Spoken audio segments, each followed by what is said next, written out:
What's something you were saying you like observing humans and humanity? What's something that you've observed about humans over time that surprised you?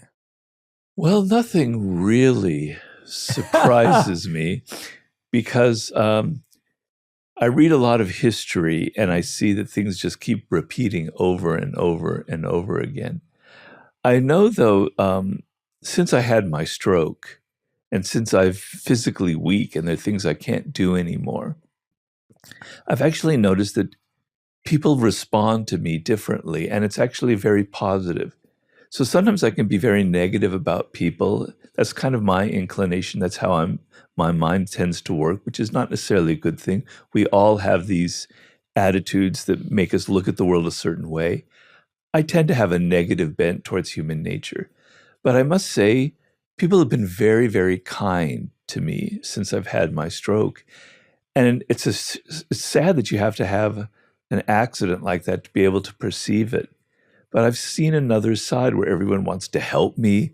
They kind of empathize with the fact that I'm a little bit helpless in these situations.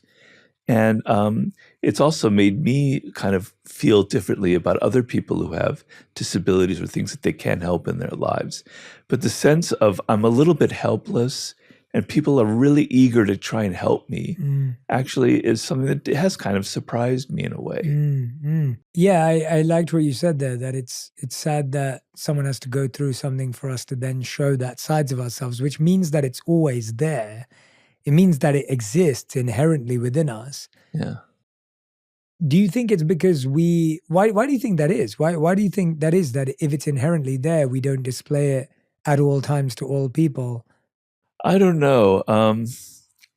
I mean, we're all born with a capacity for empathy. It's something that interests me a lot because the feeling that I'm connecting very deeply to another person, let's say my wife, etc., is a very overpowering emotion.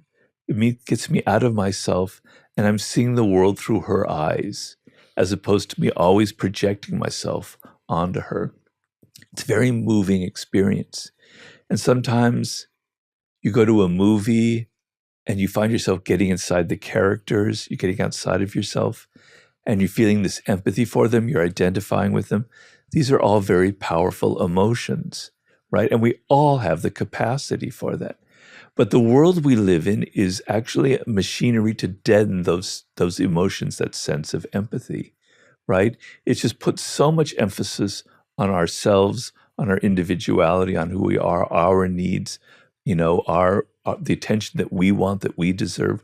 We're so focused on ourselves that natural feeling of wanting to get inside of another person.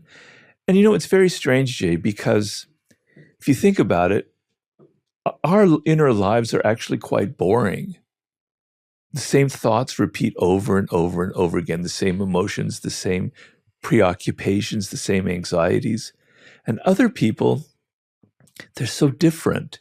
They have their own worlds, right? It's like traveling to another country. So we should actually be much more oriented towards other people.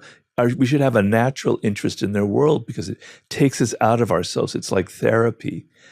But it's been deadened by so many things in our world, by social media, by the pressures we're under, by just modern lifestyle. And so that empathetic muscle that everybody has is kind of atrophying. And yet there'll be moments where it kind of sparks to life and you feel like, God, I want that. I want more of that in my life, more of that in my world. How do I get it?